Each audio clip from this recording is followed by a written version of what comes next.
नमस्कार, स्वागत है आपका हमारे चैनल द न्यूज पर। मैं हूं आपके साथ शेरन। हिमाचल प्रदेश की कांग्रेस सरकार पर छाया हुआ है आर्थिक संकट। सरकारी कर्मचारियों की सैलरी देने के लिए भी सरकार के पास नहीं है पैसे, तो वहीं दूसरी तरफ देश की जनता और बीजेपी ने इन फ्री के लॉलीपॉप और फ्री की चीजें बांटने वाली राजनीतिक पार्टियों और कांग्रेस पर उठाए हैं सवाल। दरअसल आपके लिए बता दें कि बड़े बड़े लुभावनों के सहारे हिमाचल की प्रदेश की जनता को रिझाकर सरकार बनाने वाली कांग्रेस के नेतृत्व में जो है, अब हिमाचल प्रदेश में बदहाली का आलम कुछ ऐसा है कि अब तक सरकारी विभाग में काम करने वाले कर्मचारियों को मई की सैलरी जो है वो नहीं दी गई है, और ये सैलरी जो है वो हमेशा 1 तारीख तक मिल जाया करती थी। आज सुक्खू सरकार की मेहरबानी देखिए कि आज 14 जून है, लेकिन अभी तक सरकारी कर्मचारियों को जो है वो मई की सैलरी नहीं मिली है। और अब कर्मचारी जो हैं वो बेचारे काफी ज्यादा परेशान हैं, क्योंकि किसी को अपने घर का राशन भरवाना है, किसी को अपने बच्चों की स्कूल की फीस भरनी है, तो किसी को अपने बूढ़े बुजुर्ग माँ बाप के लिए दवाइयां लेनी है। लेकिन सुक्खू सरकार को इनसे कोई मतलब नहीं है, क्योंकि उनकी कार्यशैली से जाहिर हो रहा है कि उन्हें सिर्फ अपनी सरकार बनाने और उसे बचाने से मतलब है। लेकिन इसी तरीके का आलम रहा तो ज्यादा दिनों तक भी अब हिमाचल प्रदेश में कांग्रेस की जो सरकार है वो नहीं चल पाएगी। और आपके लिए बता दें कि जिस तरीके से ये जो आर्थिक संकट है ये हिमाचल प्रदेश में ठहराया हुआ है, गहराया हुआ है, इसका दो मतलब है। यानी कि आपके लिए बता दें कि पहला कारण तो ये कि जिस तरीके से फ्री बीस को लेकर बड़े वादे जो हैं वो कांग्रेस की तरफ से किए गए, और अब फ्री बीस के वादे पूरा करना तो छोड़िए, अब तो सैलरी भी कांग्रेस की सरकार की तरफ से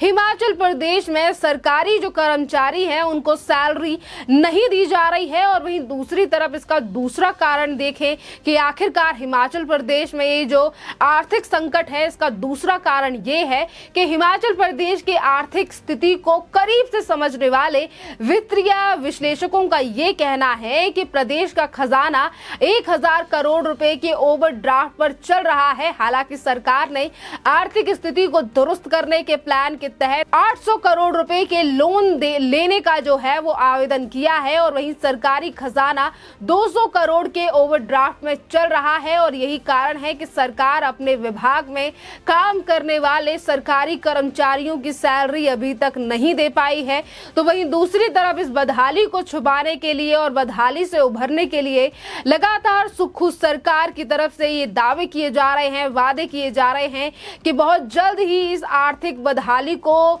से दुरुस्त किया जाएगा, हिमाचल प्रदेश में फिर से अच्छे दिन आएंगे। लेकिन अब आर्थिक बदहाली को देखकर सरकारी कब तक जो है वो दुरुस्त कर पाएगी, स्थिति जो है वो संभाल पाएगी। और सबसे बड़ा सवाल ये है कि आखिरकार कब तक इन कर्मचारियों की सैलरी दी जाएगी, इस पर भी बड़ा सवाल जो है वो लगातार उठ रहा है। और आपके लिए बता दें कि इस पर सभी की निगाहें जो हैं वो टिकी हुई हैं। और वहीं हम आपके लिए बता दें कि एक HRTC विभाग के तकरीबन 12,000 कर्मचारी जो हैं उनका वेतन नहीं मिलने की वजह से काफी ज्यादा त्रस्त हैं। और वहीं अगर अन्य विभागों की बात करें तो सरकारी कर्मचारियों को मिलाकर ये आंकड़ा 15,000 के ऊपर है, जिसे अभी तक सुक्खू सरकार की तरफ से सैलरी नहीं दी गई है मई के महीने की। और इसीलिए सवाल उठाना जो है वो लाजमी है। और क्योंकि अगर ये हालात इसी तरीके से रहे तो ये भविष्य के लिए ठीक नहीं रहेंगे, चाहे फिर वो हिमाचल प्रदेश के लिए ज्यादा ठीक नहीं रहेंगे। क्योंकि ध्यान देने वाली बात यह है कि स्थिति जो है वो सुक्खू सरकार के लिए भविष्य के लिए लिहाजा से सही नहीं है, क्योंकि सरकार को 11,000 करोड़ रुपए का जो लोन है वो भी लौटाना है। देखना अहम रहेगा कि इस पूरे मामले पर किस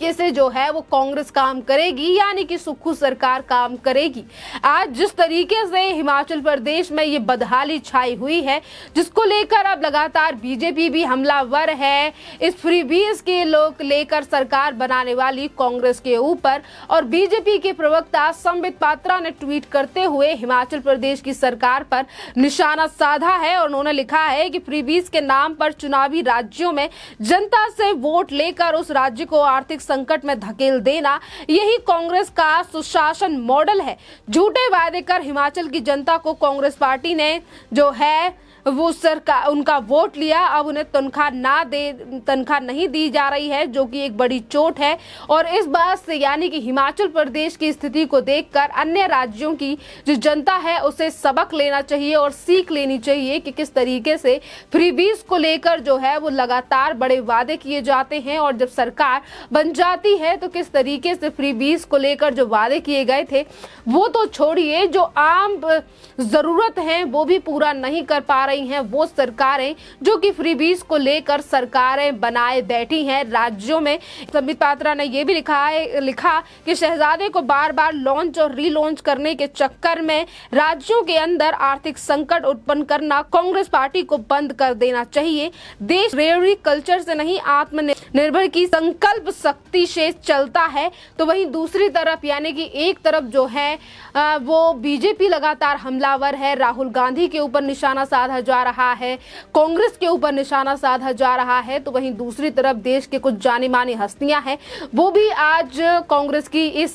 स्थिति को लेकर सवाल उठा रही हैं। सुप्रीम कोर्ट के अधिवक्ता और प्रशांत उमराव ने भी इस पूरे मामले को लेकर जो है यानी कि हिमाचल प्रदेश की आर्थिक संकट को लेकर सवाल उठाया है और उन्होंने ट्वीट करते हुए लिखा है कि जब सब कुछ फ्री मिल रहा है तो सैलरी क्यों चाहिए। तो वहीं दूसरी तरफ डीडी न्यूज के वरिष्ठ पत्रकार अशोक श्रीवास्तव ने भी इस पूरे मामले पर ट्वीट करते हुए लिखा है कि चुनावों में फ्री के वायदे कर दो, भले ही बाद में सैलरी ना दो। तो इसी के साथ जो है अभिषेक उपाध्याय ने भी यानी कि जो पत्रकार हैं वो भी सवाल उठा रहे हैं इस पूरे मसले को लेकर और अभिषेक उपाध्याय ने लिखा है कि ये बड़े खतरे का अलार्म है। पार्टी कोई भी हो, सरकार कोई भी हो, हर किसी को इस पर गौर करना चाहिए। हिमाचल में जो तस्वीर है वो दूसरे राज्यों में भी हो सकती है। आय के साधन समिति संसाधन लिमिटेड है। आप चुनाव के लिए फ्री की योजनाओं की बारिश करेंगे तो पैसा कहां से आएगा? कहीं तनख्वाह रुकेगी, कहीं जरूरी चीजों के दाम बढ़ेंगे, तो कहीं आधारभूत ढांचा जो है वो लड़खड़ा कर ठप हो जाएगा। अर्थव्यवस्था निर्मम होती है और वह ट्विटर पर जयकारा करने वालों से नहीं चलती है। ये निशाना जो है वो कांग्रेस के ऊपर साधा गया है और उन तमाम पार्टियों के ऊपर भी साधा गया है पत्रकार अभिषेक उपाध्याय की तरफ से, जो कि चुनावी दौर में यानी कि जब भी चुनाव होते हैं तो फ्री के वादे किए जाते हैं और सबसे ज्यादा सेटलमेंट यानी कि इसकी शुरुआत करने वाले कोई और नहीं बल्कि दिल्ली के मुख्यमंत्री अरविंद केजरीवाल हैं। और फ्रीबीज को लेकर ही कांग्रेस ने कर्नाटका में सरकार बनाई और अब यही मंजर जो है वो नजर आ रहा है हिमाचल प्रदेश में कि यहाँ पर भी फ्रीबीज के वादे हुए, कर्नाटक में भी फ्रीबीज के वादे हुए, पर आज जो जमीनी हकीकत है आज वो सभी के सामने आ रही है कि एक तरफ कर्नाटक में बिजली के दामों को बढ़ा दिया गया है तो वहीं दूसरी तरफ हिमाचल प्रदेश में पेट्रोल को 3 रुपए महंगा कर दिया गया है और इसके साथ साथ सरकारी कर्मचारियों की सैलरी नहीं दी जा रही है। और इसका एक ही कारण है, एक तरफ फ्रीबीज और वहीं दूसरी तरफ इसी फ्रीबीज की वजह से इन राज्यों में आ रहा है आर्थिक संकट, जिसको लेकर अब पार्टियों के ऊपर सवाल उठने लगे हैं। खैर देखना अहम रहेगा क्योंकि 2024 के चुनावों को लेकर भी पार्टियां कुछ ऐसा ही बड़ी प्लानिंग कर रही हैं, पर लग नहीं रहा कि जनता अब इन राज्यों की हालत देखकर जो है वो फ्रीबीज पर ज्यादा भरोसा करेगी। खैर इस पूरे मामले पर आपकी जो भी राय हो आप हमें कमेंट करके जरूर बताइए। धन्यवाद।